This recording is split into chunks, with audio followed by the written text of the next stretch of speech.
Coming up on this episode of Nintendo Cartridge Society, we must defeat Shen Long to stand a chance. It's dangerous to go alone, so the Nintendo Cartridge Society goes with you.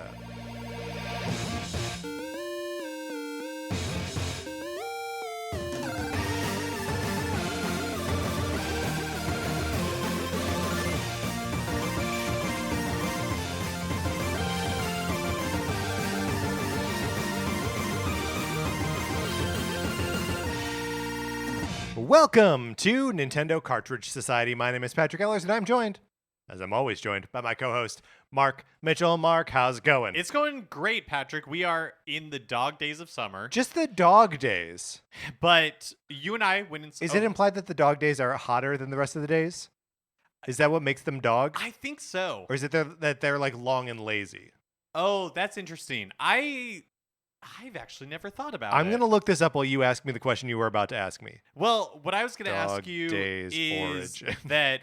Okay, so you and I recently went to see a movie, and before that, Yes. they were showing trailers, and, end of August, into September, dumping grounds for movies, right? Sure. But there was one that I genuinely think would be a good time, and this is not a commercial. It's that Beast movie with Idris Elba. Where Idris Elba punches the lion? Yes. Yeah. Yeah. Yeah, we saw Nope, by the way. Yeah, I totally, 100%. Yeah. That is the kind of movie I want to see. But even when we were watching the trailer, the fact that it's just called Beast, all I can think of is Alyssa Edwards from RuPaul's Drag Race. Sure, okay. Going, Beast! That's all I can think of. I love it. I love those two things. I'm so excited. So the phrase "the dog days of summer" is actually way cooler than I was thinking. To the Greeks and the Romans, the dog days occurred around the time Sirius appears to rise alongside the sun, as in late July in the northern hemisphere. I had no idea. Isn't that great? That is great. I genuinely thought it was that it was hot. Right. And so dogs Dogs are warm. warm and panting and just like sitting around. Well, look, we know the name of the band, Three Dog Night, is so named because that's what happens on a Three Dog Night is a night where it's so cold you need to snuggle up with three dogs in order to stay warm and survive the night. So it could have been if you needed four dogs, it would have been 4-dog-night. Yeah, that's right. Oh. And if there's like this, there was one time when I was back in Wisconsin. It was just after my grandmother had died, and my brother and my sister were all there. So there were 5 of us, and it was very cold, maybe the coldest I've ever experienced Wisconsin. And because there were 5 of us, I kept saying that it was a 15-dog night. Sorry. And you don't have to know this information. Yeah. Was there like an experiment done What do you mean? that to see how many dogs were necessary? No, it's the name of a band. It doesn't need to be based on. It doesn't need to be based on a scientific experiment. I don't think. Well, I just didn't know. Maybe like they tested it with like one Right. dog, a control group, Like with no not dogs, enough. He didn't survive the fake night. dogs. Right. Like 2 dogs and a cat. Uh-huh. Or maybe just a copy of Sonic Forces for the Nintendo Switch. Would you like to borrow mine? You certainly can. All you gotta do is email us at nintendocartridgesociety@gmail.com and give us a mailing address so we can send you my copy of Sonic Forces for the Nintendo Switch. You play it for as long as you want. You send it back. I have paid for postage both ways. There may be an Untitled Goose Game, a copy of that game, inside the box for Sonic Forces. That's okay. You didn't mess up. I didn't mess up. That's what the program is designed to do, is occasionally deliver you a different game than the one that should be inside that box. Do you know what I think would be fun is for for your apartment, we should get one of those maps of the United States that you can like scratch off or put Sure. a pin in. Yeah. When you've traveled there, and not when we've traveled there, But when the the Sonic Forces. I think what we should do is we should also have 3 clocks above the map. One with the time where we are right now, one where the time where Sonic Forces is, and one where the time where Untitled Goose Game is. We should, so that way we can all easily look at the wall and know exactly what time it is. Yeah.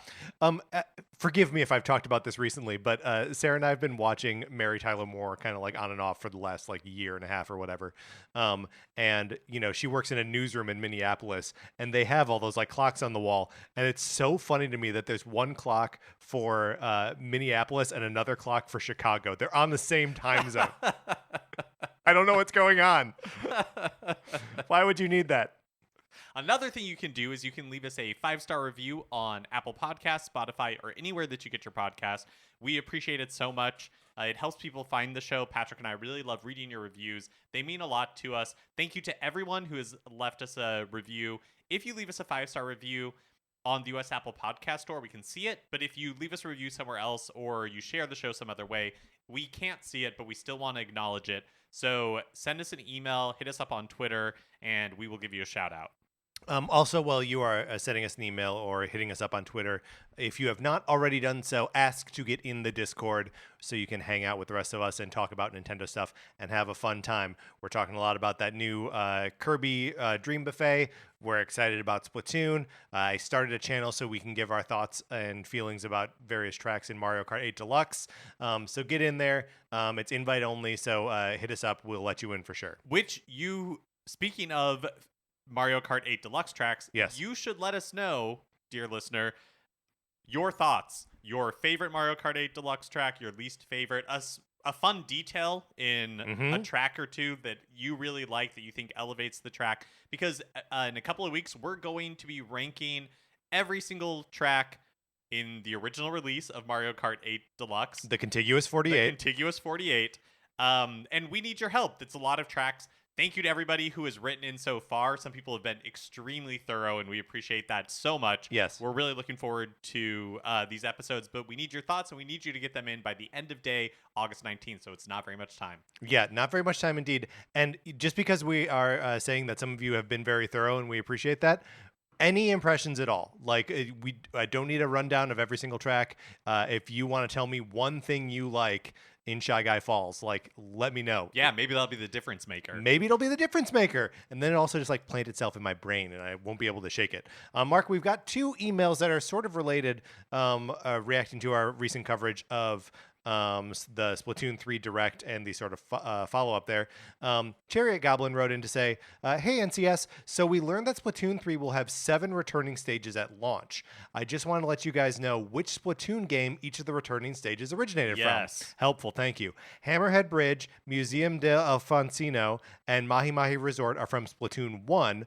The other 4 returning stages, Inkblot Art Academy, Sturgeon Ship, Mako Mart, and Wahoo World, are from Splatoon 2. Then Chariot Goblin goes on, but I wanted to interject an email from Heston. Heston writes, hey, I was just going to say that the recon mode is in Splatoon 2. It's always been there. Just go to the lobby and click Y, which informs what Chariot Goblin is about to say. Chariot Goblin says, the other thing I wanted to mention is that the recon mode has been available in previous Splatoon games. However, it was limited to which stages were available at the time. In Splatoon 3, it looks like you can recon can be done on any of the stages of your choosing at any time. Thanks and all the best, Chariot Goblin. Interesting. Thank you so much, Chariot Goblin and Heston, for writing in and clarifying that, because, yeah, I definitely had no idea. And also goes to show I did not play Splatoon 1, and so it makes sense that those maps were, like, I had no idea where they came from. And I think some of them maybe even came later, too. Like, most of my Splatoon time was right on the front end. So, tracks, courses, levels, areas, arenas, what are they? Stages that came later. I maybe didn't have as many reps on. But yes, thank you, both of you, for writing in. Mark, let's get into our topic. Let's eventually rank the characters in Street Fighter 2.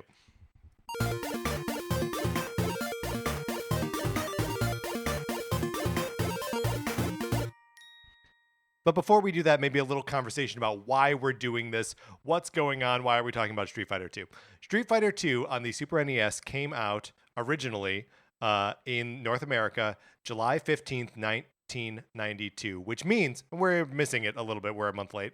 But it means that Street Fighter 2 on the Super NES is 30 years old. 30th anniversary. Wow. To a very important little cartridge for me.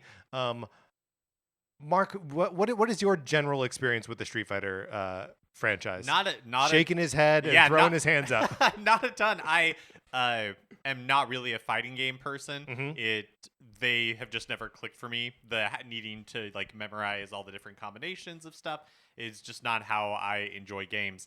But you just like kind of existing in the world and existing in the world in the 90s. Yeah, I absorbed a lot of Street Fighter. information, but definitely not something that I've put a lot of time into myself. Yeah, the Street Fighter games were very important to me, both in the arcade and then when they came over to the Super NES, like Street Fighter 2, and then eventually, actually, I believe at some point I owned all three of the versions of Street Fighter 2 on the Super NES: Street Fighter 2, Street Fighter 2 Turbo, and Super Street Fighter 2. Like, the games were so important to me that like I just couldn't not have the newest one. Um, Street Fighter just in general is a game that like pulls me back into gaming. There was a period when I lived in Chicago where I was like, I need to give up playing games for a little while, and I broke that fast, my gaming fast, to play Street Fighter 4. That's where I was like, okay, I haven't touched a video game in like, I don't know, 3 months maybe, and like Street Fighter 4 is coming out. Okay, whatever. I can't not play Street Fighter. So they're very important to me, but they're not always, especially after the 90s, not always like associated with Nintendo hardware, right? And we're a Nintendo show, so I thought it'd be fun to just do like a little history, a little tour of Street Fighter games on Nintendo platforms. Awesome. So there are 13 games, 13 Street Fighter games that came out on Nintendo systems starting in 1990 and all the way through 2018. One of them on NES, 4 on Super NES. Again, I owned 3 of them. One on Game Boy, which is outrageous. Another one on Game Boy Color. 2 on GBA. 1 on 3DS. And 2 on Switch. And if you're adding those up in your head, you're saying, Patrick, you're missing one. You said 13. That's only 12. The other one that I'm counting is the Wii Virtual Console release of the TurboGrafx 16 game, Fighting Street, which is the TurboGrafx 16 version of Street Fighter. The original Street Fighter, not Street Fighter 2, but like the original one. Oh man, I miss Virtual Console and those kind of like weird releases. I miss that nonsense too. It's so like, oh man. So the first game, the first Street Fighter game that came out on so we know what like the format of Street Fighter is, right? It's a one-on-one fighting game. You pick from a bunch of colorful characters. They all have their own moves and personalities and all this stuff.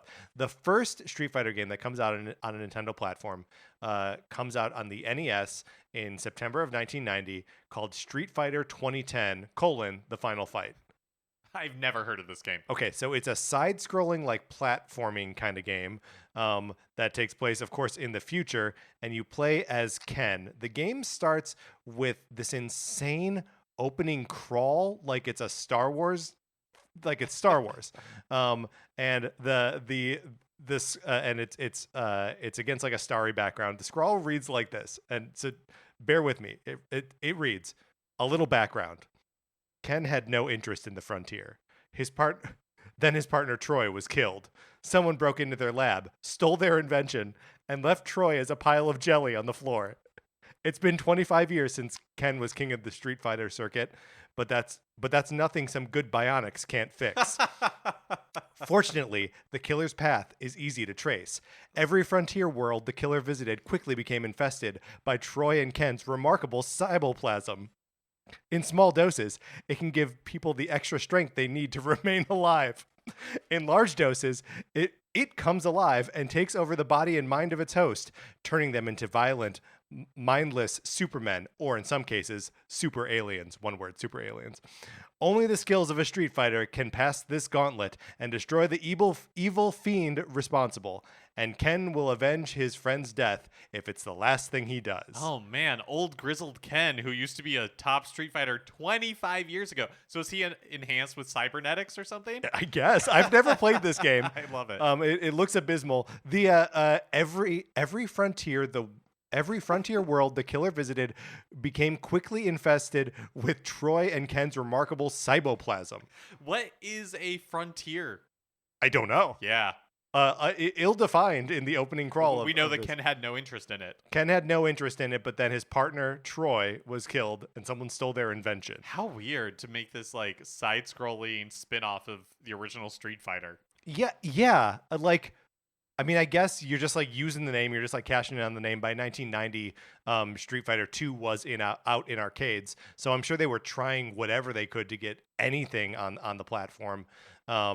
and this is what came out. I Amazing. wonder if it was like meant to be a different kind of, or not a different kind of game, but like different IP stapled on top of it or Oh, something. sure. Yeah. So anyway, that's a long forgotten relic that that's hardly considered part of the Street Fighter series. I assume it's non-canon, because the series really starts with Street Fighter 2, and it starts with Street Fighter 2, the World Warrior, July 1992. Introduces us to the 12 characters, including like the 8 playable characters, 4 boss characters, just a quintessentially like awesome arcade port, and where like it all starts, right? The next year, Street Fighter 2 Turbo comes out on the Super NES, and the year after that, Super Street Fighter 2, which introduces 4 more characters in June 1994. And then after that, things start to get weird. So Street Fighter 2 comes out on Game Boy in 1995. So it's called Street Fighter 2, and it has the the box art is essentially the same as the original Street Fighter 2, the World Warrior, the 1992 release, right? But it has 9 playable characters, so it's the original 12, so like the 8 plus the 4 bosses, but minus E, Honda, Dalsum, and Vega are not available to play in the game. The characters have moves based on Super Street Fighter 2, right? Somehow it adapts the 6-button combat system to 2 buttons. And this is the only version of the game that has never been re-released in any other form. Oh. When you played this game on the Super Game Boy, which was the thing that you could plug into a Super Nintendo and play Game Boy games on, the border, like there's always like a border that usually you have to just like pick from some prefab borders. Is the art for the stage that you are currently in, but like the Super Nintendo version of it. Oh, that's awesome. So they like that. It was thoughtfully done. They put like a ton of work into it, yeah. Which is also just nuts. Like those little Game Boy cartridges are capable of so much. The next Street Fighter 2 game that came out on Nintendo platforms was Super Street Fighter 2 Turbo Revival on the Game Boy Advance, which is basically Street Fighter 2 Turbo, Super Street Fighter 2 Turbo, and it includes Akuma and Shin Akuma as playable characters. And there's all the like new like character art in the game, and some stages that are based on Street Fighter Alpha. So for a Street Fighter noob like myself, Yes. all of these like honorifics that are, like super Get used to it. turbo, Yeah. it's so all over the place. It's like, no. This one is Yes. based on Super Street Fighter 2 Turbo. Yes. But again, I love GBA, more advanced, closer to a Super NES, but still just 2 buttons. Well, it's got the Oh, shoulder that's right, buttons the too, shoulder buttons. so that actually gets like a little bit closer. It's still not enough, right? Which for me makes Street Fighter 2 on the Game Boy like the most like curiosity of curiosities, where it's like, what is this? And anyway, the last version of Street Fighter 2 that came out on Nintendo platforms is Ultra Street Fighter 2, The Final Challengers on Switch, came out in May 2017, which is all of the characters from the other games, plus Violent Ken and Evil Ryu, which are just like slight variations on those characters. And you can, well, we've talked about that game on this podcast before. Just other little notes about other Street Fighter games, not Street Fighter 2 games. There's never been a release of Street Fighter 3 on Nintendo platforms, except as part of the 30th anniversary arcade collection. But the Street Fighter Alpha series has a truly bizarre like path on Nintendo platforms. And sorry, remind me, what is the Alpha series? Sure. So Street Fighter Alpha in Japan is called Street Fighter Zero. So it takes place between the original Street Fighter and Street Fighter 2. So it uses a lot of the characters from the original Street Fighter, in which the only playable characters were Ken and Ryu and everyone else is bad guys, right? And also starts borrowing characters from the Final Fight series. That's where Final Fight and Street Fighter sort of become the same series. Oh, interesting. So it's like Lion King 1.5. It's like Lion King 1.5, Mark. Thank you for breaking it down. The first Street Fighter Alpha, Warrior's Dream, comes out on Game Boy Color. Again, just 2 buttons, right? In March of 2000. There are 13 characters in it. This is another one where it's like, what it's like half the game, and it comes out 3 years after Street Fighter Alpha 2 comes out on Super NES. There's also no multiplayer in Street Fighter Alpha for Game Boy Color. But this one has been re-released. Like this one is playable. Yes, somewhere. this one is playable somewhere Oh else. wow. No multiplayer, even with a link cable. Street Fighter Alpha 2 on the Super NES has a unique custom combo system that doesn't appear in any other release of the game. And then Street Fighter Alpha 3 Upper, which Street Fighter Alpha 3 Upper, there are two versions of this game. One came out on Game Boy Advance, another one came out on PSP, and they include additional characters from Capcom versus SNK 2. All of which is to say, like, that's another, like, just strange variation on Street Fighter Alpha 3. I love how impenetrable all of this is. It's good. I wanted to, like, walk you through all of this so we could just, and I mean, just look at the spread, right? Alpha comes out, Game Boy Color 2000. Alpha 2 comes out, Super NES 1996. Alpha 3 comes out, GBA 2002. I mean, these naming conventions are no better than Kingdom Hearts. They're a little bit better than Kingdom Hearts. And then there's the aforementioned Street Fighter / Fighting Street, the TurboGrafx 16 game that eventually came out on Wii in 2009. And then, of course, Super Street Fighter 4 3D edition on the 3DS, like a sort of launch window game, came out in March of 2011. Has 35 playable characters, which is a huge roster for a portable fighting game. And then, of course, the Street Fighter 30th Anniversary collection, which came out in May of 2018. Wow. I've just taken you now through the entire history of Street Fighter games on Nintendo platforms. No mention of Street Fighter 5, obviously, and no mention of Street Fighter 3, which is nuts. Yeah, and probably no mentions in the future of Street Fighter 6. Yeah, I wouldn't think so. Street Fighter 6 will probably just be Xbox and PS5 and PC, I guess. All right, Mark. Now that means that we have to rank the cast of Street Fighter 2. I'm ready. And because we are true to our word, we are just ranking the 8 original World Warriors. So we have got Zangief, Blanca, Ryu, Dalsum, E Honda, Guile, Chun-Li, and Ken. And was that a chaotic listing of those characters' names? It's the order the cards we're in. We're using index cards here to help us rank them. And Mark, I know you've been doing a little cramming to. That's right, refamiliarizing myself with some of these characters. Yeah. So, but do you want to talk through who they are, what they do? Yeah, I think we should. Okay. So let's start at the top here with Zangief. Zangief. This will be fun. You tell me what you know about the character, and I'll fill in the blanks. Okay, so he's like from the USSR. That's right, still a thing. He's a professional wrestler. Uh-huh. And when I was watching a video earlier, it had, like a, I don't know if it was like an attract screen in the game, but it showed, like the stats for each of the fighters and had like their year of birth and everything like that. And I was fascinated by how old like these people were canonically. And so I wrote down that he was born in 1956. Uh-huh. And the game came out in 1992.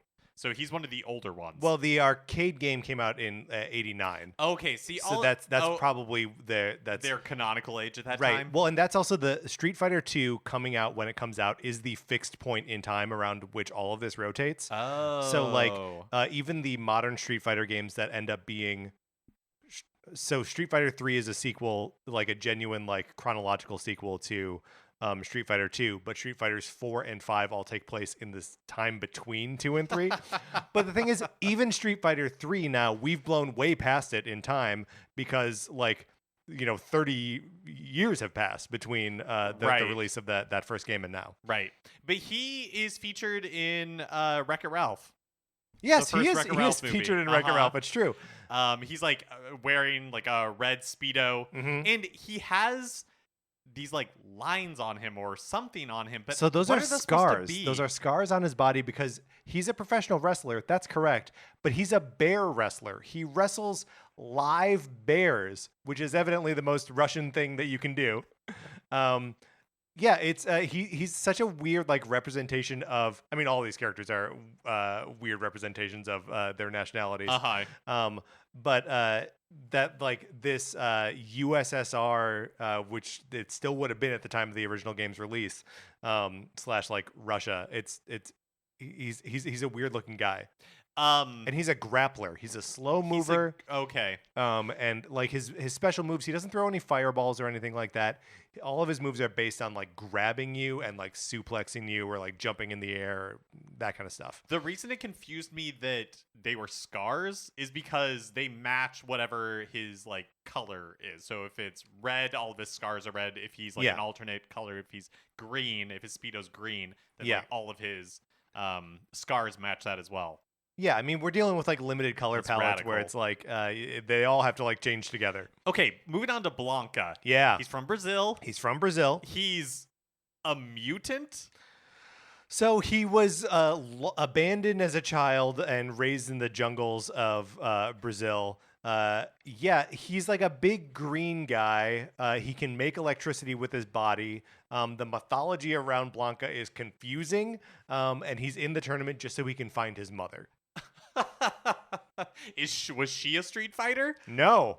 Is he trying to raise money to? I think he's trying to like raise his profile, right? So sure. like people will know. He's not like, really trying to find her. He's hoping that she will find him. Yeah, and also at this point, I have to push us away from exploring the lore of Street Fighter 2 too much because it is dense and I will get it wrong. Okay, no, that's totally fair. I know, obviously, super surface level. There is one that I'm very excited to dive into because it is totally my jam. All right, very good. Okay, next up I've already asked you how to pronounce it. Dalsim. Mm-hmm.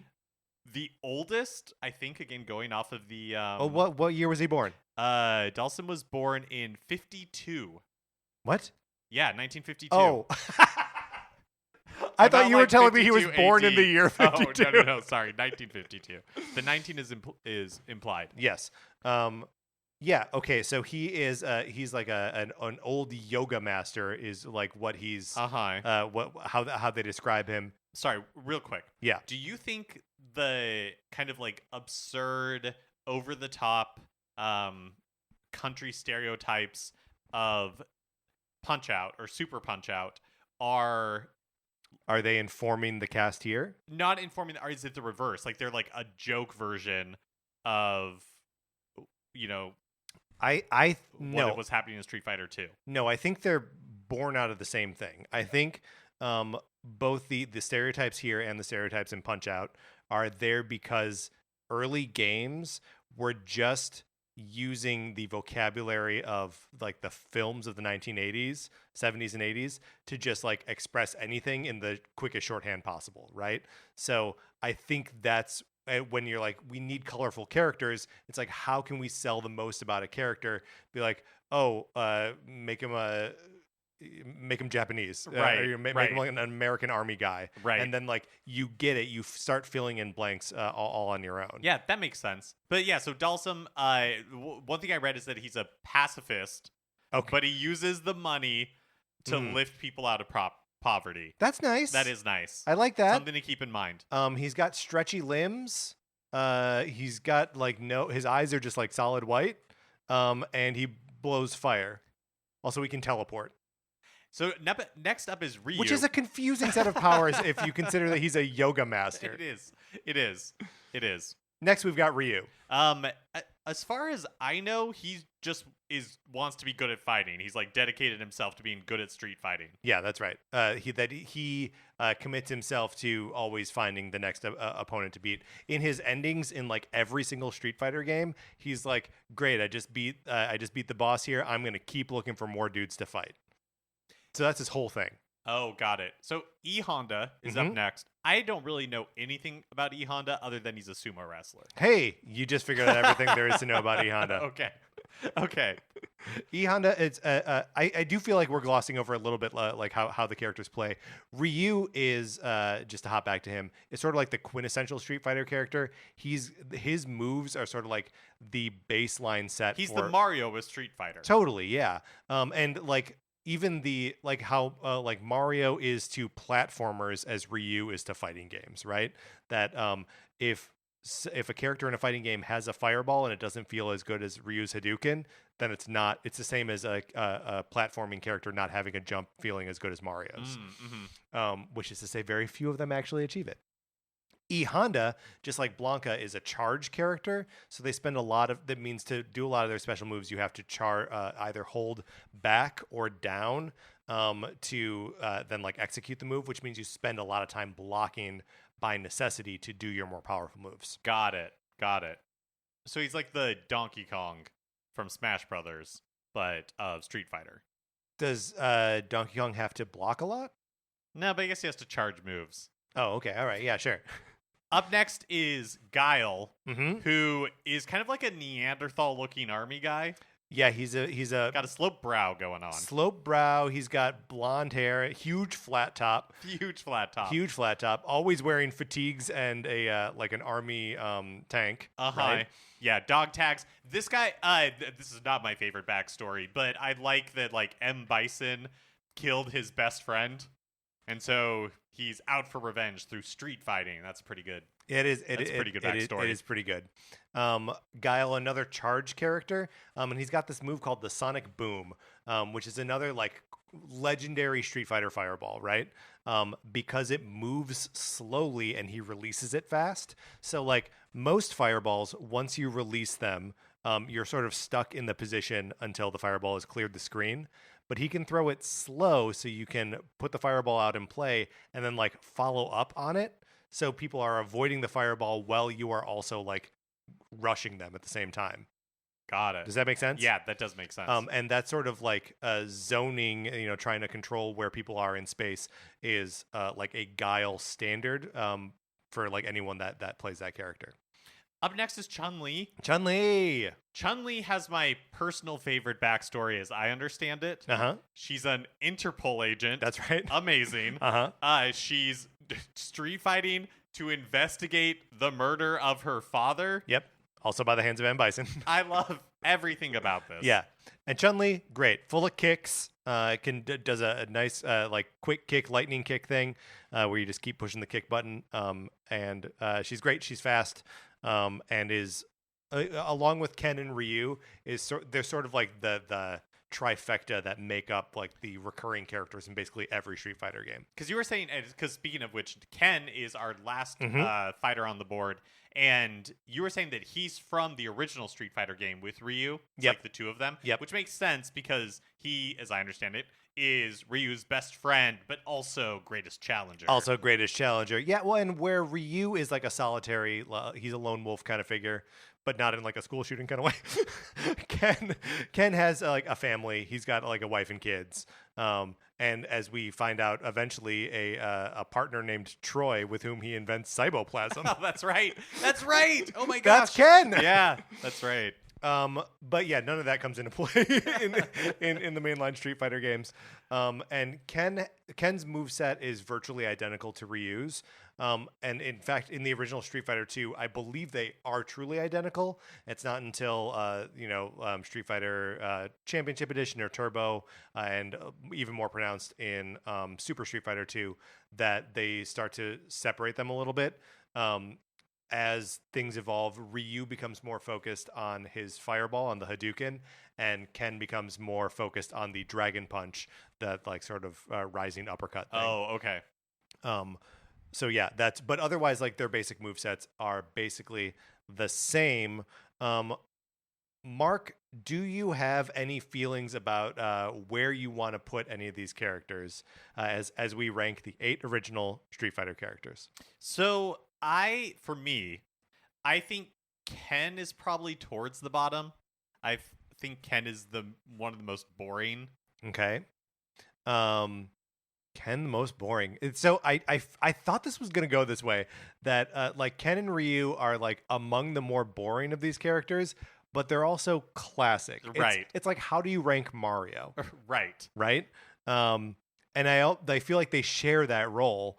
But I sort of agree with you that if we're just like ranking the characters like aesthetically or in terms of like what's fun about them, that both Ken and Ryu end up being sort of low on the list. And maybe Ryu gets bumped up because he is because he's the standard flagship. bearer. Yeah. But I don't know. Our rankings don't always follow that.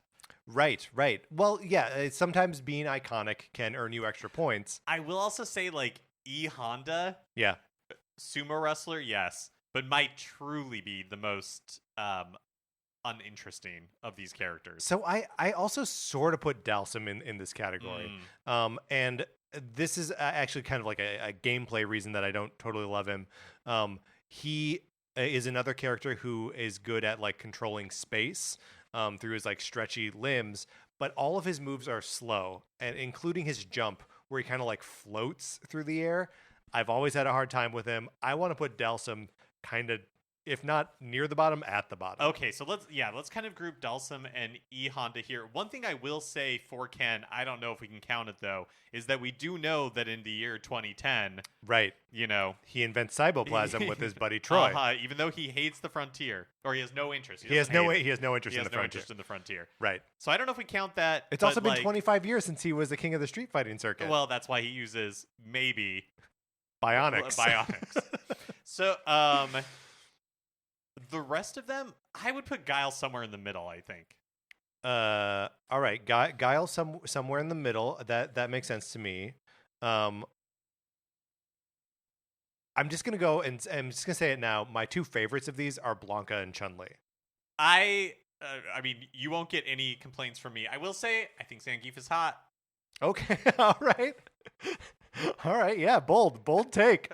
I love it. Classic muscle man, covered in scars from fighting bears. But I won't let that. No. That's good. I like that. I mean, but it's not enough to make me put him in the top. Right. I just want it on the record. It was important to me. No, I'm so glad that you did. Here, so I think what we need to do is we need to do like a sloppy ranking and then sort of like define it from there. So we've got Dalsum and E Honda at the bottom, and then let's go Ken and Ryu, and then Guile, Zangief, Blanca, Chun-Li. Okay? Yeah. So, but this is not our final ranking. It's not. This is the quick and sloppy version of it, and we can mix it up from here. So I think, you know, I was saying before, Ryu kind of boring in the middle, but I think I would put him above Guile. You think Ryu above Guile? I would. I like Guile a lot. Here's the thing, and that we've not mentioned about Guile or any of these characters, is that they all have their own stages and they all have their own music. Yeah. Guile's music is quintessentially Street Fighter, quintessentially video games, right? It's some of the best early Capcom music that you can put up with, like, you know, a Dr. Wily Mega Man 2. Like, you know, it's hard to overplay how good that music is. Yeah. But so, yeah, with that in mind, what about Guile above Guile Zangief? third? So Chun-Li Blanca makes total sense. Yeah. I like that order. Yeah, that makes perfect sense to me too. And I love Blanca. I'm like Yoshinori Ono, who loves Blanca. He always has a little Blanca action figure, or did when he was working for Street Fighter. Doesn't anymore. And whenever a Street Fighter game has Blanca in it, I'm like, yes, I will play as Blanca. There was a while where he wasn't in 5, and I was like, okay, 5 is okay. And then he came out in one of the character packs, and I was like, I'm in. Does Blanca ever find his mom? Yeah. At the end of Street Fighter 2, if he wins, yeah. So it works. It works. Oh, that's nice. He has a happy ending. But he loses her again between Street Fighter games, because that's how Street Fighter 4 ends as well, is that he gets reunited with his mother. So at some point it becomes a Blanca problem. Yeah, totally. Yeah. Yes. I see. You're saying that first he's a victim of circumstance, and then it's just like, Blanca, come on, keep track of her. Keep in touch. You've done. It's like Home Alone 2. Why are we doing this again? Yeah, well, it's different. They don't leave him home a second time, right? He gets on a different plane. Yeah, but it's like, get to the airport on time. Yeah. Double check that your kid is there. It's not important, but Blanca should just do a better job. Yeah, Blanca should be more responsible. He's raised in the jungle. Like, what do you want from him? His best friend was like a snake or something. We don't know. Okay, Chun-Li at the top, Blanca second. That makes sense to me. Guile, we've got third because of his music. Also, when he wins, Sometimes he puts on sunglasses. Sometimes he combs his hair. Come on. He's a classic American guy. What can we say? He's the Mike Jones of Street Fighter. Thank you for not letting an episode pass without us referencing Star Tropics. Okay, I feel like those three are pretty locked in, and I agree with that. Now, the bottom five, starting at 4 all the way down, goes Zangief, Ryu, Ken, E Honda, Dalsum. I don't feel bad about that. I don't really know that I would change any of this. Zangief at number 4, Ryu, Ken, E Honda, and Dalsum. I'm maybe now second guessing the bottom here, that maybe E Honda goes below Dalsum. Okay. If for no other reason than like Dalsum's teleport, you have to do the dragon punch motion and then press either all 3 punches or all 3 kicks. And if you don't have a button dedicated to all 3 of those buttons at once, it is a feat to pull it off because you're pushing all 3 of the buttons at once.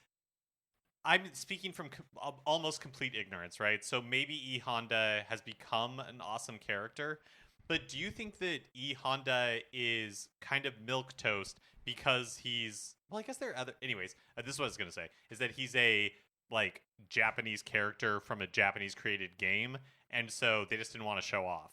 They didn't want to make, they didn't make theirs that cool. But I mean, he's so specific, right? He's a sumo wrestler in a game where there's no other sumo wrestlers. Mm-hmm. And then you got Ryu, who, I mean, he may actually be the most milquetoast, right? That he's like normal, right? Or like there's nothing sort of like flashy about him. He just wants to get good. He just at wants to fighting. fight. Yeah. Yeah, I think this is right. And also, like, if we take stages and like other information into this, Dalsum's level has elephants in it. Oh yeah. E Honda's, E Honda's is a bathroom. There's a giant tub in it, so like that is pretty good. That is pretty good. But elephants, that's pretty funny. All right, well, I don't know. Do you think he moves up at all? I don't know that I can justify being like the bathtub is the thing that gives him the bathtub could be the thing. I say let's leave it. Okay. I say let's leave it. All right. So the ranking is as follows: number 1, Chun-Li. Do we need to justify Chun-Li as number 1? Because we didn't really even talk about Chun. I don't know that we need to. I don't know that we need to either. She's fast. She's she's the only woman in the original 8. She's an accessible character to play in that, like, some of her moves are charge moves. Some of her moves are just like pressing the kick button as fast as you can. Others of her moves are like fireball shaped, like Ryu and Ken style moves. And I would say that she is probably, outside of the video game community, the most recognized and recognizable Street Fighter character. You think more than Ryu? I do think so. I think more people would recognize Chun-Li. Interesting. And be like, oh yeah, that's a Street Fighter character. Yeah, that could be. Yeah. Also, she's an Interpol agent. Yep. And she's out for revenge. Right. I love the specific that she's an Interpol agent. International. Yeah.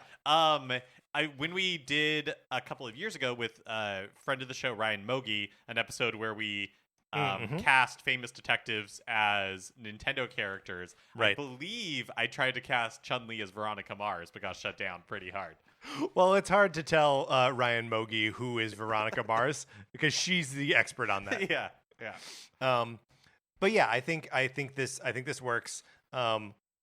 Also, if we're casting famous detectives, like, she just is a famous detective, right? That's right. I mean, like, that's the problem. Right. Yeah, that is the problem. She already is one. So Chun-Li number 1, Blanca number 2, Guile number 3, Zangief number 4, Ryu number 5, Ken number 6, Dalsum number 7, E Honda number 8. A new set of challengers approaches. What? Mark, we can't not also put the bosses in here. Okay. The boss characters from Street Fighter 2, which means we'll do them in order. Balrog, Vega, Sagat, and M. Bison are all in the mix now. Mark, at this point, do we need to have a little conversation about the names of these characters? We do, because it's confusing to me. Yes. Okay, so we're using the U.S. names. Balrog is the boxer. Vega is the Spanish dude with a mask and a claw. Sagat is Sagat. and he is a former opponent of Ryu's. He has a big scar on his chest that's the result of Ryu dragon punching that scar onto it, which is rad. And M. Bison is the dictator, who is the head of Shadowloo, and everyone is trying to like hunt him down. They're named strange things because originally, so these same 4 names were used for the bosses in Japan, but the sort of like linchpin here is that M. Bison was the name of the boxer who's named Balrog in the States, and the reason he's named M. Bison is there was a play on Mike Tyson. Oh my gosh, I never realized that. Yeah. Okay.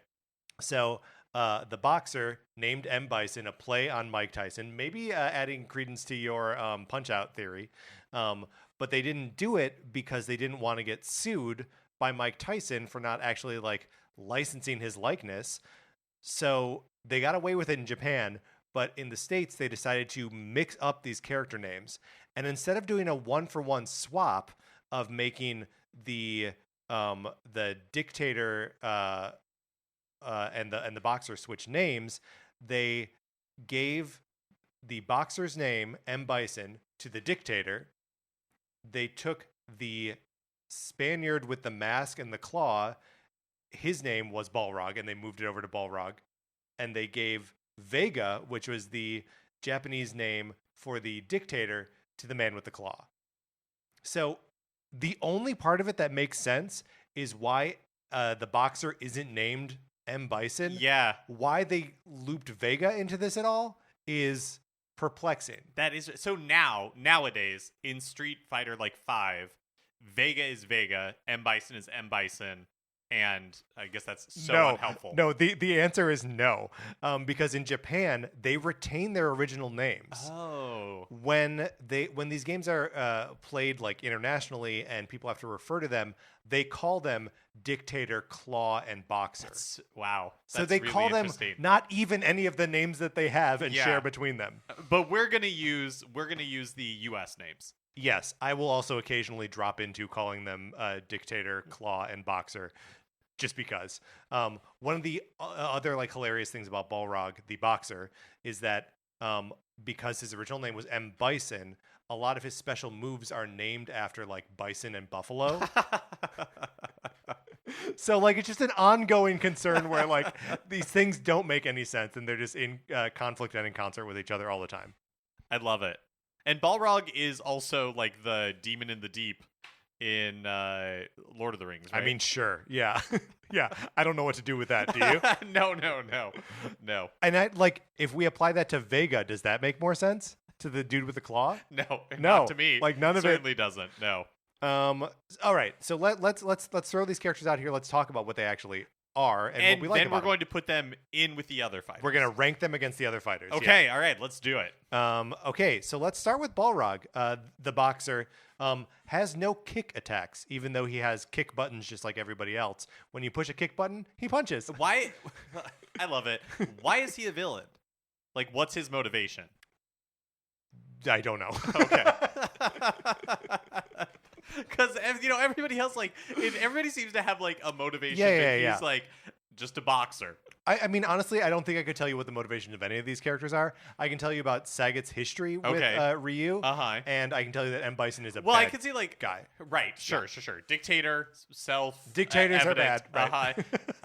Sagat, he probably out for revenge against Ryu. Sure. Right? Doesn't like that big scar on his chest. Vega, I do actually know, I think, a little bit about. Right? Okay. He's like he is so vain. Mm-hmm. And he probably thinks the song is about him.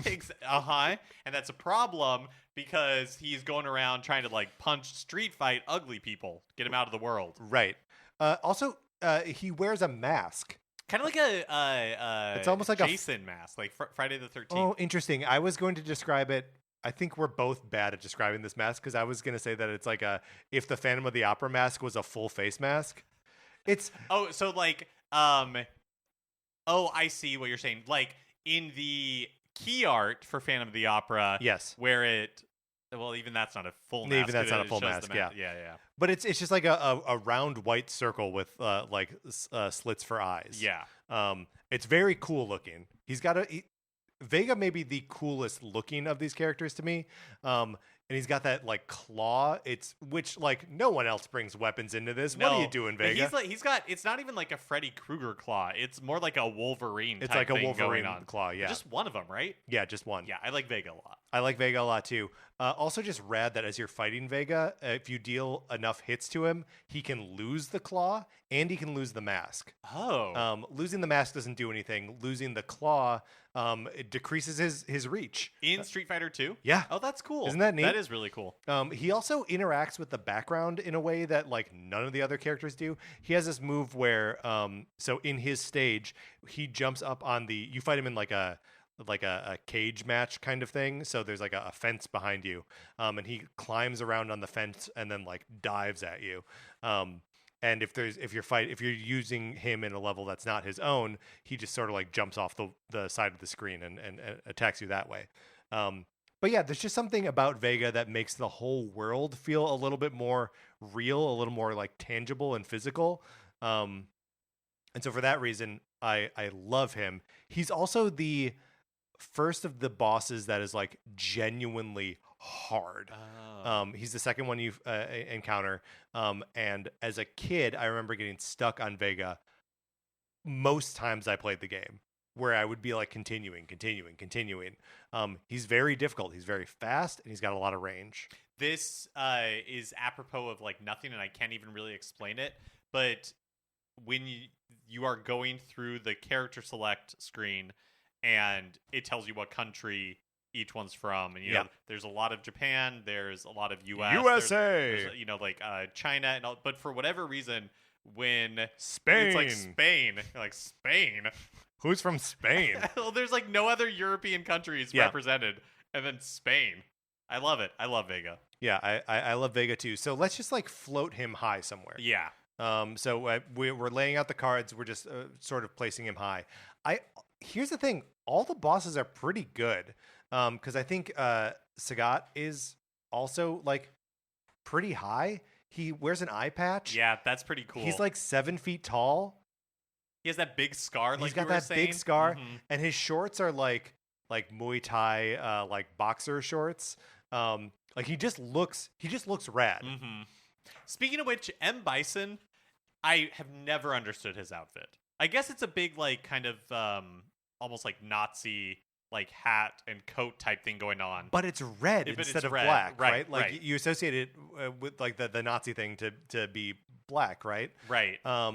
Yeah, I mean the hat rules, but yeah, like I guess you're right. It is based on like Nazi stuff, right? And big shoulder pads. That's right, and big shoulder pads. Well, do we know that those are shoulder pads? Is he just really wide shouldered? Yeah, I mean, I think there are shoulder pads like on top of his I think both things are true. Okay. And maybe we notice them more because he is very wide shouldered. Yeah. Yeah, I meant shoulder pads like on the outside. Oh, like what are those called? Like epaulets or something like that? Yeah, I think epaulets. Yeah. I think that's right. How do you feel about M. Bison? I do not think that he is that interesting of a character to me. Too evil. Maybe too evil. Maybe just kind of like ill-defined evil. Like wants to take over the world.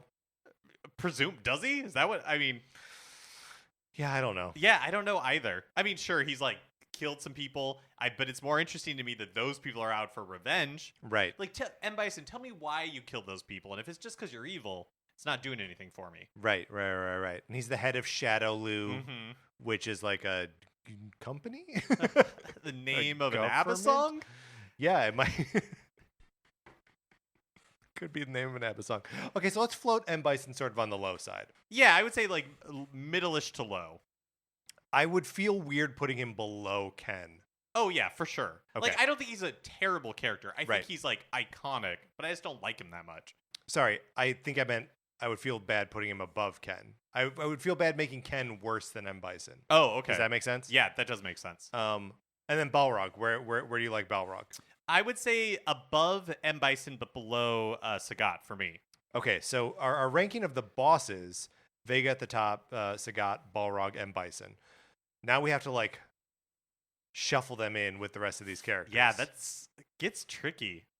I mean, there is just something to say that villains are generally more interesting than protagonists a lot of times. And I think that is true here. I would maybe put Vega below Blanca and above Guile.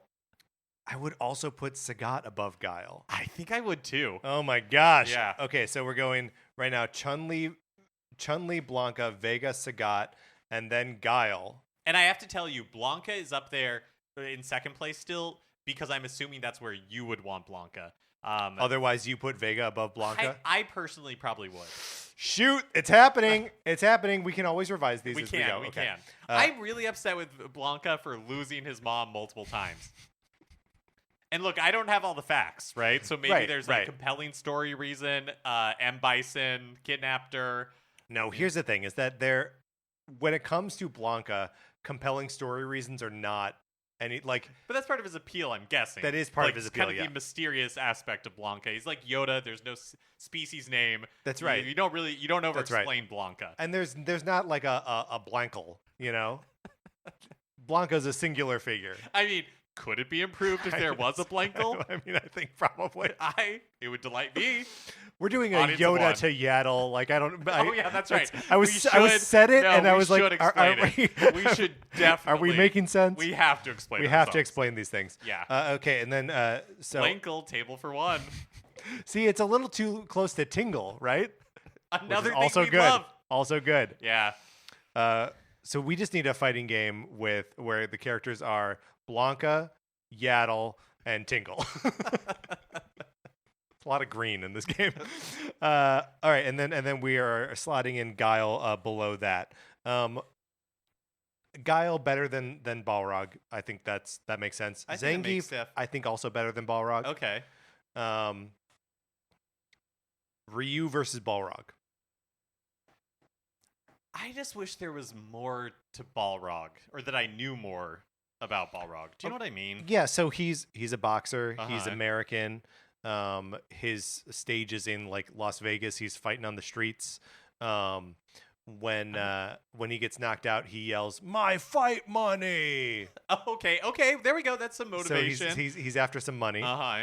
Is being motivated like he is evil and street fighting because he wants money? Is that more compelling than being good? Is Ryu good? I mean, no, not really. He's kind of neutral. Yeah, I mean, but Ryu's motivation is just I want to be good. Yeah.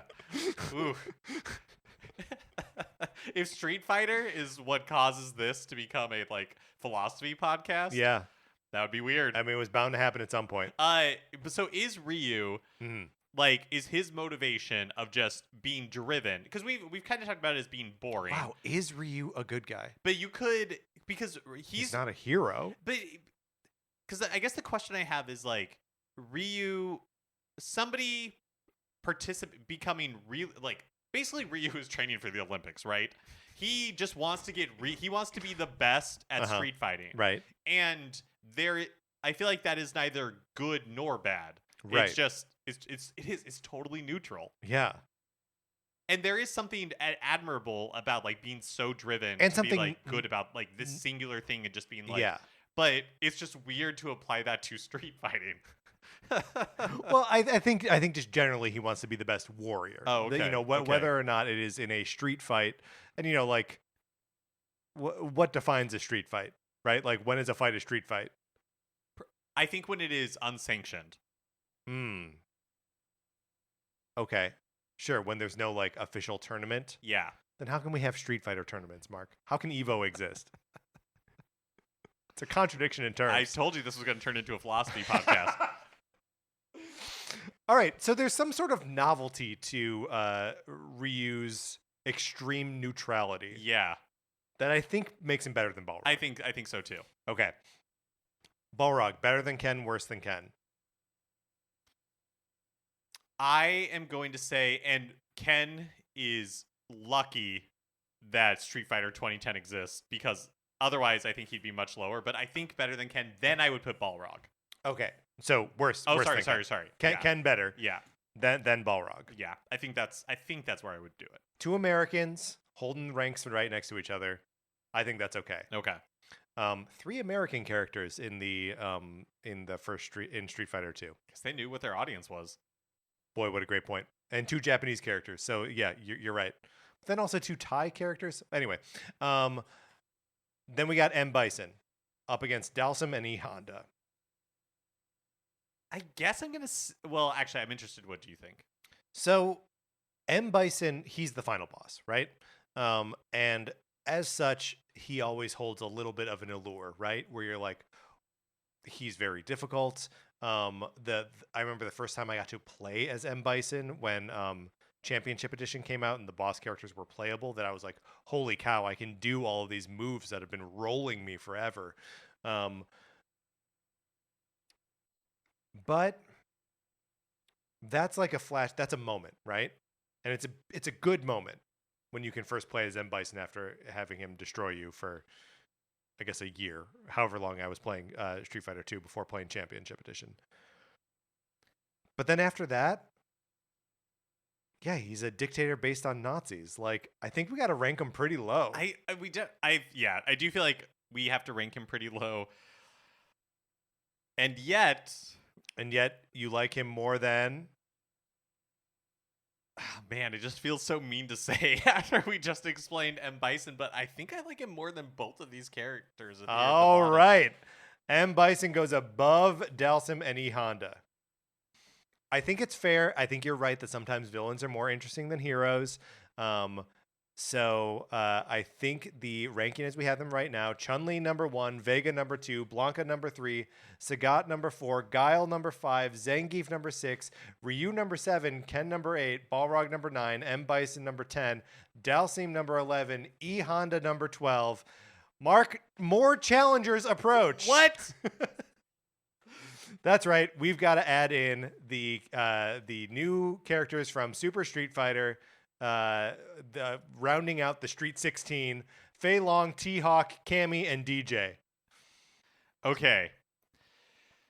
You're going to have to guide me through some of these characters. I know some of them. I know Cammy. Yep. I know T-Hawk. Okay. Not the skater. No, it's not Tony Hawk. And it's not Thawk. Oh, actually, I guess I know all of them. I know Fei Long and I know DJ, because DJ is Jamaican. Yep. Is that right? Mm-hmm. Fei Long is from Hong Kong. He's like the Bruce Lee. He's Bruce Lee. Yeah. T-Hawk from Canada? Mexico. Mm-hmm. That's right. And then... And is native. Yeah. Uh-huh. And then Cammy Special Forces. So like another... She's English. Okay. Yeah. And Cammy, deep lore here, is a clone of M. Bison. Whoa. Yeah. Oh my gosh, we have like a Rey Skywalker thing going Yes, on. Or yes, Rey we do. Palpatine. That's right. Ray Palpatine. Somehow. That's right. Somehow M. Bison has returned. I mean, somehow M. Bison returned is maybe the central conflict in all the Street Fighter games. Street Fighter did it first. Street Fighter did, in fact, do it first. That's so stupid. It's really, really dumb. So Cammy, introduced in this game, becomes a mainstay of the series. People are nuts about Cammy. She's great. Her moves are all very like leg based. Same with Chun-Li. I feel like it is because I think Cammy is another character way less than Chun-Li and definitely like less than like Ryu and stuff. But I think Cammy is another like recognizable. Yeah, she's another marquee character. Yeah. Also, and I mentioned this before we started recording, she's played by Kylie Minogue in the Street Fighter movie. So I've never seen the Street Fighter movie. That delights my little gay heart so much. And Raul Julia, like the movie's so gay, I love it. So for my money, Cammy's gonna go high on this. Yeah, list. I like Cammy a lot. Also, she's wearing almost nothing. She's wearing like a one-piece bathing suit. She looks like a drag queen who's trying to do like army. It's a one-piece like green bathing suit, right? With some camo beret painted on her skin. Yeah, a maroon beret and a long braided blonde hair. She's incredible. It's hilarious. She's a superstar. I also look. Fei Long does not return in other Street Fighter games, and it's never really been clear as to why. There have always been theories that like just like the M. Bison boxer thing that like they don't want to get sued by Bruce Lee's estate. Oh. Because he looks a lot like him, he sounds a lot like him, and even his moves are like, he strikes that kind of like classic Bruce Lee pose. But because of that, and because Bruce Lee is so awesome, I have a lot of affinity for that character as well. Yeah, I actually think all 4 of these are pretty good. Yeah, they're all solid. DJ's probably for me the weakest of them, but like he's pretty rad. He's got this like huge smile. Sometimes when he wins, he pulls out maracas and plays maracas. That's cool. Yeah. And then T-Hawk is another character who's like 8 feet tall, and you're like, why are you so big? Okay, Mark, thoughts? Where do you think? Should we do like an internal ranking of these 4? I feel like let's do. Oh, sure.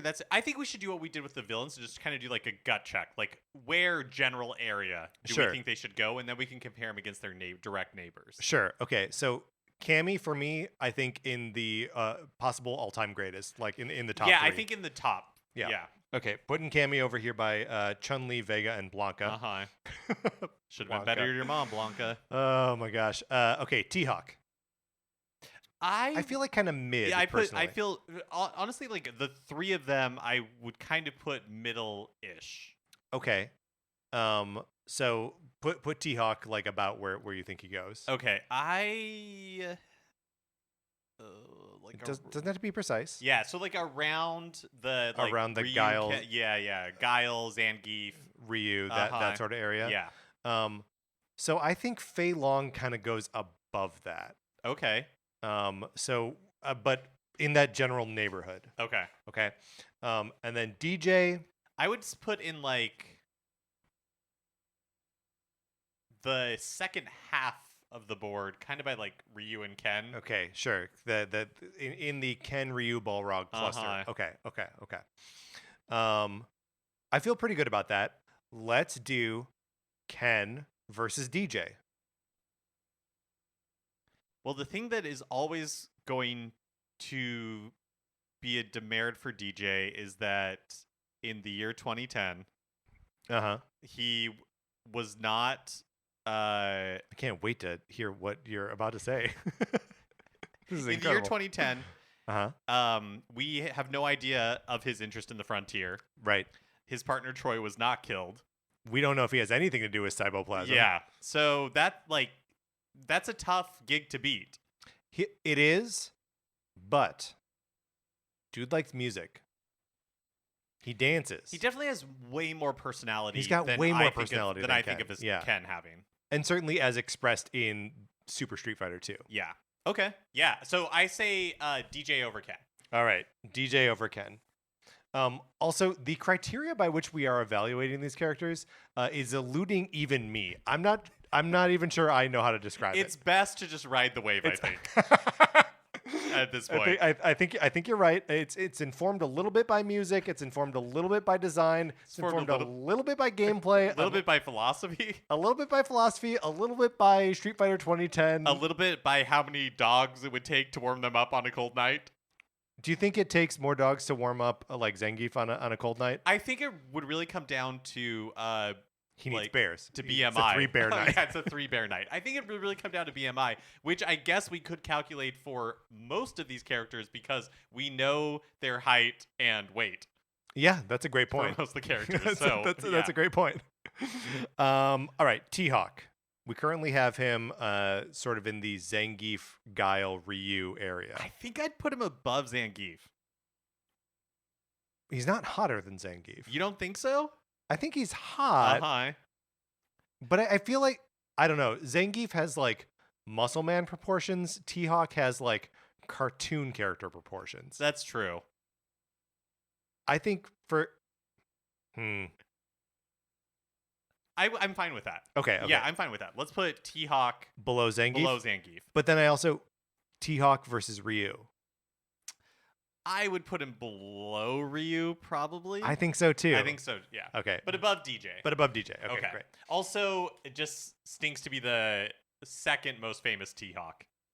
Right. Exactly. I mean, if Do you think he gets recognized like in elevators, and then he's like, someone's like, "Hey, you look just like T-Hawk," and he's like, "Yeah, I know, I get that a lot." I And, do. and then he tweets about it. I do. I do think that happens to him. Do we think that's cool or that sucks that Tony Hawk does that all the time? I think it's funny because he doesn't identify the people. He doesn't shame the people. Right. It's more like a joke on himself, I think. Yeah. Than because yeah.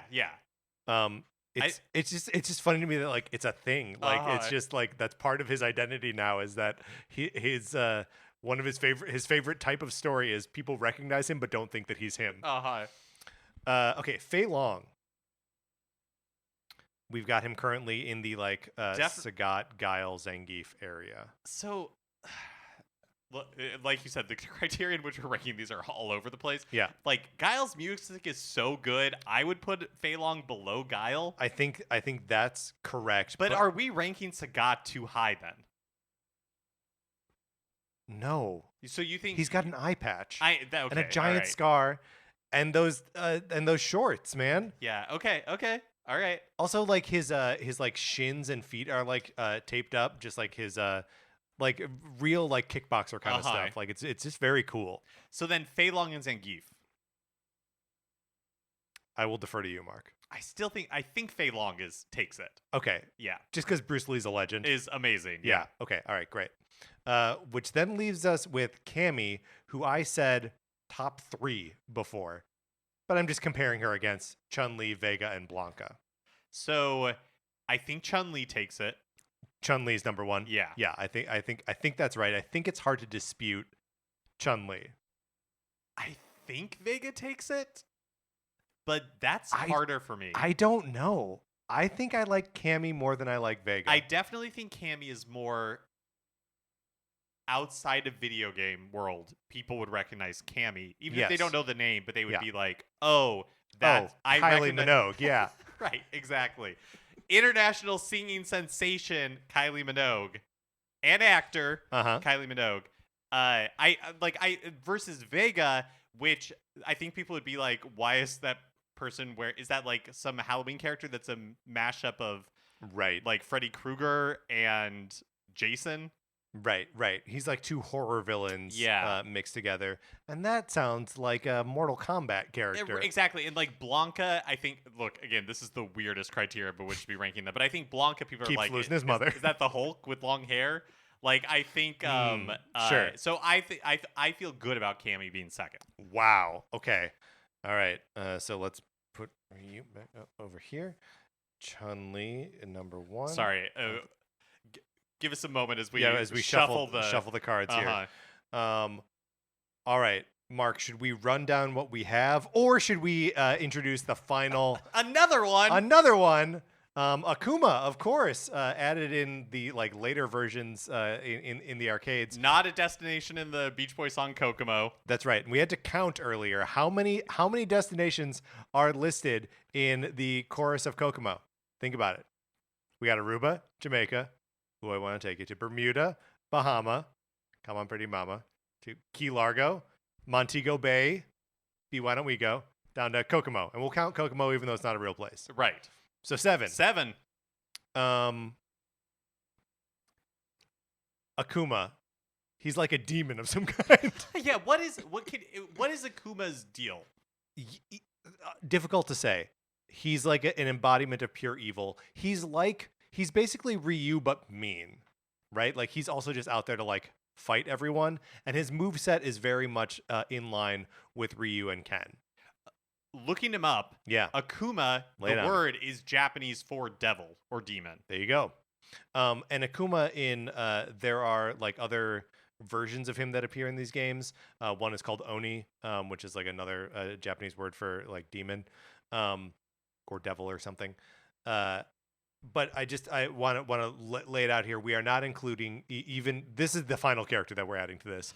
We're not including Oni. We're not including like evil Ryu or violent Ken. Those are just different versions of these characters, as far as I'm concerned. Yeah. So what else can you're looking him up? What else can you tell me about Akuma? I immediately look to find out like what their backstory is, and for the life of me. I mean, I think Akuma, like, they kind of insist on no backstory for him. Oh, okay. He's just a He's demon. like the Joker. I don't care for Akuma. He's not giving me the stuff. Too evil. He's not giving me the not a fascist. Right. So maybe above M. Bison. But he's not giving me the stuff I want. His parents weren't murdered or missing. Right. He's not He out may for not even revenge. have parents. He's right. He's Right. not an Interpol agent. He does it. He couldn't possibly be a performer in drag. Right. He doesn't look in all types of drag are valid. Right. But Not Akuma. Yeah. I mean, I think below M. Bison. I think below M. Bison too. And here again we go. Poor E. Honda His stage is a bathroom. and poor Dalsim. Stage is Where elephants. we're always just like Kuma doesn't even have a stage. Akuma has no stage. And I was certain for a brief moment I was like searching in my heart. It's like just the fact that he like has no home, like does that make him more appealing? interesting or sympathetic? And I think the answer is no. I think Akuma might be the worst character. Wow. We think below E. Honda. I think so. To me, Akuma feels almost like evil Ryu, where it's just like, well, we got to come up with something for this new release of the game. So what do we, what do we do? Mark, I'm going to go ahead and agree with you. By the way, if anyone has ever played Street Fighter 2, please don't be furious with us for this ranking of characters. We're just having fun. Why? This seems perfect to me. Completely valid. Each and every point. I mean, we've done a lot of rankings, and I've never feared for our safety after one of the rankings. But this may be truly the most unjustifiable thing we've ever done. This is very chaotic. But it's, and yet definitive. It's definitive. I think so. Yep, we're declaring it. I mean, this is you. This is our Thelma and Louise. Like we're driving off this cliff together. That's right. Hand in hand, though. We know what we're doing. We're sealing our fate on purpose. We enter into this willingly. Yep. Thank you for joining for the final episode of Nintendo Cartridge Society. Coming in at number 17, Akuma. Number 16, E. Honda. Number 15, Dalsum. Number 14, M. Bison. Number 13, Balrog. Number 12, Ken. Number 11, DJ. Number 10, T-Hawk. Number 9, Ryu. Number 8, Zangief. Number 7, Fei Long. Number 6, Guile. Number 5, Sagat. Number 4, Blanca. Number 3, Vega. Number 2, Cammy. And number 1, Chun-Li. I mean, the top 4, I think, is unimpeachable. I think the top 5. I think the top 6, honestly, are the top 6 I feel really strongly about. After that, it's a mess. But a definitive mess. All right, Mark, let's close this out.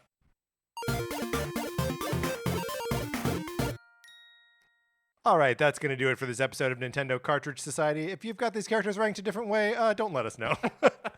Please remember to rate, review, and follow us at Apple Podcasts. If you like the episode, share it with your friends on Facebook or Twitter, wherever you share stuff. If you're friends with any Street Fighter fans, maybe don't share it with them.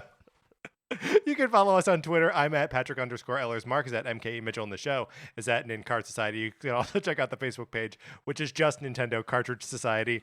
Anthony DeLuca made our logo. Our theme music is provided by 8-Bit Betty. You can get more of his music by going to 8bitbetty.com or by listening right now. For my co-host, Mark Mitchell, this is Patrick Ellers saying thank you for listening.